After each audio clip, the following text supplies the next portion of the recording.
My name's Olivia, and I'm a 28-year-old English teacher at Lincoln High School in Boston. Miss Davies, your interpretation of The Great Gatsby was mind-blowing. Charlotte, one of my students, beamed at me after class. Her enthusiasm always brightens my mornings. Thanks, Charlotte.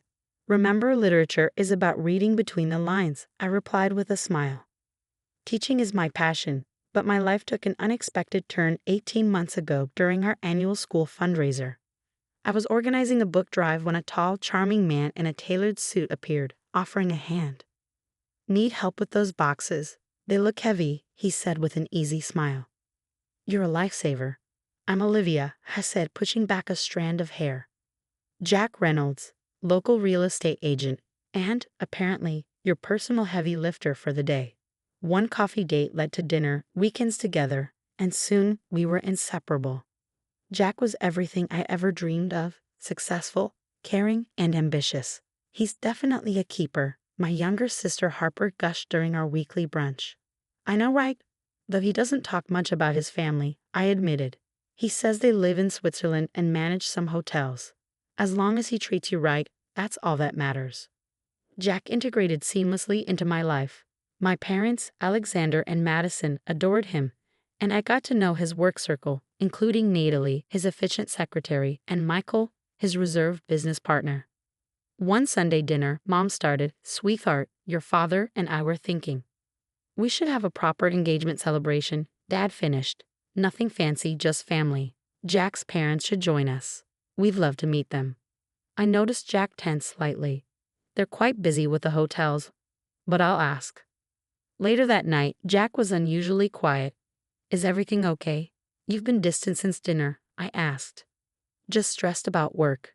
Natalie swamped with paperwork, and Michael's being particularly demanding about a new project. We could postpone the celebration. No, your parents are right. It's time everyone met. I'll call my parents tomorrow. Something about his response didn't sit well, but I brushed it off. After all, we were planning our future together. Just last week, he suggested opening a joint account for wedding expenses. You're glowing, Natalie commented during a surprise visit to Jack's office. Thanks, I'm just so happy. Everything feels perfect. If only I'd known how those words would come back to haunt me. At the time, watching Jack through his office's glass walls as he charmed another client, I believed I had it all. The perfect job, the perfect fiancé, the perfect future. But perfection has a way of shattering when you least expect it. The day started like any other until a text from Harper buzzed my phone. Harper, meet me at Joe's Diner. Now. I found her practically bouncing in our usual booth, her expression a mix of shock and concern. Olivia, you won't believe what just happened. I met Jack's parents. I froze, coffee cup halfway to my lips. What? They're in Switzerland. No, they're not. They own the Sweet Corner Bakery 3 blocks from your school. I ordered a maple donut, and Mrs. Reynolds mentioned her son, Jack, when she saw me looking at a family photo. There must be some mistake. There isn't. I saw teenage Jack in the photos. They're lovely people who run a small bakery, not hotel magnates in Switzerland. That night, I checked our joint account. Something felt off. Several transfers I didn't recognize had been made. Hey babe, what's this $5,000 transfer to JMR Holdings? Oh, just an investment opportunity I'm exploring for us. Trust me, it'll double in no time. You should consider investing your savings too. This deal is golden. His tone had an edge I hadn't heard before. When I hesitated, his charm returned in full force. Olivia, baby, don't you trust me? We're getting married. Your future is my future. The next day at his office, Natalie seemed startled to see me. Olivia, I wasn't expecting you. Just surprising Jack with lunch. Is he in? He's in a meeting. Very important, she stammered, but his office was empty. Later, Michael called. Can we meet privately? It's about Jack. At the coffee shop, Michael looked visibly uncomfortable. I've been reviewing our company's records. Things aren't adding up. Client complaints, missing funds. Olivia, I care about you. Just be careful. That evening, Jack was unusually insistent about my finances. Your teaching salary isn't going to give us the life we deserve. But I have this amazing investment opportunity, premium real estate, guaranteed returns. Don't you trust me? My retirement fund is off limits, Jack. Don't be so provincial, Olivia. This is how wealthy people think. It's how my family built their empire. The same empire that supposedly owned hotels in Switzerland, but actually ran a small bakery in Boston. Later that night, I lay awake, staring at the ceiling. The perfect man I thought I knew was unraveling, thread by thread. His parents weren't who he claimed. The money in our joint account was vanishing. Nayli was acting strangely. Michael was worried, and somewhere in Boston, Jack's real parents were likely closing up their bakery, completely unaware of the life of lies their son was living. I reached for my laptop and logged into my credit report. My breath caught. 3 new credit cards, ones I never applied for, all maxed out. My hands trembled as I grabbed my phone and dialed Harper. "Remember that private investigator friend of yours?" I asked, my voice barely steady. "I need help." Harper's voice was grim when she called back hours later. "Olivia, Jack has left a trail of destruction, failed businesses, construction companies, investment firms, even a yacht charter. All bankrupted within months. And get this, every single one was funded by his ex-girlfriend's money." My stomach churned, the weight of betrayal sinking in. I needed answers. The bell above the door chimed as I walked into the sweet corner bakery. Mrs. Reynolds greeted me with a warm smile that faltered when I introduced myself. "Oh dear," she whispered, her voice tinged with sorrow. "You're Jack's fiancé." "Please," I begged. "I need to know the truth." Her husband joined us, his shoulders heavy with guilt. "Our retirement savings, 30 years of hard work," he began. "Jack convinced us to invest in his foolproof business venture. We lost everything. Had to remortgage the bakery just to stay afloat." My phone buzzed. It was a message from Natalie, asking to meet urgently. At the coffee shop, she couldn't meet my eyes. "Olivia," she began, her voice shaking. "I can't do this anymore. You're not the first. There was Amanda in Chicago, Patricia in Seattle, Luna in Miami. Jack finds successful women, convinces them to invest, and then disappears with everything. He promised me a cut. I'm so sorry, but after seeing what happened to the others, I can't let him destroy another life." The world around me blurred as my reality crumbled. Then Michael called. "Meet me at my office," he urged. "Bring Harper." Michael spread dozens of documents across his desk, fake property deeds, forged signatures, and shell companies. "Jack's been running a Ponzi scheme," he explained, "using new investors' money to pay off earlier victims. Those transfers from your joint account? Never invested. He's been funneling everything through offshore accounts." Harper gripped my hand tightly. "Olivia," she whispered, "last week, when he asked about your teacher's pension, he was planning his next move." The realization hit me like a freight train. That evening, Jack was extra affectionate, arriving with my favorite takeout. "Baby, about that investment opportunity. The one like your parents' hotel business in Switzerland?" I interrupted. He froze, just for a moment. "Exactly," he said, his voice strained. "Funny," I said, my tone sharp. "I had lunch at the Sweet Corner Bakery today. Your parents make amazing apple pie." The charm drained from his face. "You had no right to go there." "Like you had no right to open credit cards in my name." "Olivia, don't be dramatic. Everything I did was for us." "For us? Like what you did for Amanda, or Patricia, or Luna?" His expression turned cold, calculating. "Natalie talked, didn't she?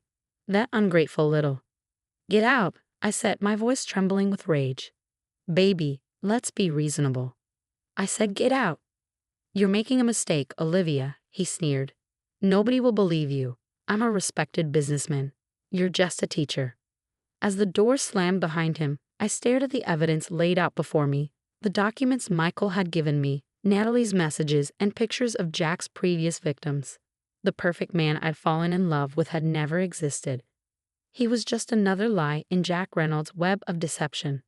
But this spider had caught the wrong fly. I was done being prey. Michael and I spent weeks meticulously documenting everything. Every fraudulent transaction, every forged signature. Meanwhile, Jack kept calling, alternating between sweet-talking and veiled threats. "Just one more project, baby," he pleaded. "Don't throw away what we have." What we had was a lie. One by one, Jack's previous victims emerged. Amanda flew in from Chicago. Patricia came from Seattle. Luna arrived from Miami. Each woman had the same story: successful, independent, and blindsided by Jack's charming fraud. He took everything, Amanda shared during our meeting, her voice heavy with pain.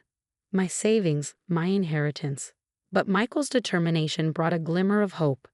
Olivia, we've got him, he announced one morning, a triumphant gleam in his eyes. The real estate board is reviewing his license based on our evidence. The final blow came at the community fundraiser at Lincoln High. Jack's parents, visibly nervous, took the microphone. Their voices trembled as Mr. Reynolds spoke.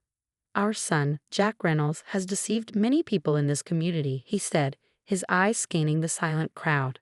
We're here to set the record straight.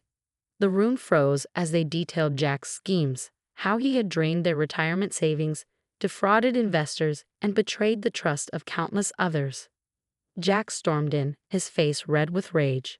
Mom, Dad, what are you doing? Mrs. Reynolds' voice cracked, but her resolve was firm. The right thing, son. Something we should have done years ago. Then Natalie stepped forward, holding a USB drive. I have everything, she said, her voice steady despite the weight of her words. Every email, every fake document, every transaction. The SEC moved swiftly. As investigators delved deeper, they uncovered more than fraud. Jack had been laundering money for a drug cartel, a side hustle that sealed his fate. Olivia, we're looking at 15 years minimum. The SEC investigator informed me. The drug money tipped the scales. I sat in a courtroom as Jack's empire crumbled. His real estate license was revoked, his assets seized, and his reputation destroyed. When the verdict was read and they led him away in handcuffs, he looked back at me one last time. I really did love you, Olivia, he said, his voice hollow. No, Jack, I replied, my voice steady. You loved what you could take from me. The settlement money allowed me to help Jack's parents save their bakery. Sweet Corner became a symbol of redemption, and their apple pie remained the best in Boston. You've given us back our dignity, Mrs. Reynolds said, tears in her eyes as she hugged me. From my nightmare, I found my mission. I started teaching financial literacy workshops for women, turning my pain into purpose. Ladies, if it seems too perfect, look closer, I advised in one session. I learned that the hard way. Today, 3 years later, I'm the department head at Lincoln High, and my story has become a cautionary tale in fraud prevention circles. The workshops have helped countless women spot romance scams and financial traps. At Sweet Corner's grand reopening, Harper nudged me playfully. Look who's thriving now, sis. Olivia, dear, Mrs. Reynolds called, smiling warmly. Your usual apple pie is ready. The bakery was bustling, the air filled with laughter and the aroma of fresh pastries, a stark contrast to Jack's current reality. Alone in a prison cell, abandoned by his fake friends and disowned by his family, his schemes were exposed to the world. As my phone buzzed with a message from a woman who had attended one of my workshops, I smiled. Thanks to you, I walked away from a scammer before it was too late, she wrote. How did you know he was lying? I replied simply, because perfect is often too good to be true. But you know what is perfect? Being strong enough to walk away, smart enough to fight back, and kind enough to help others do the same.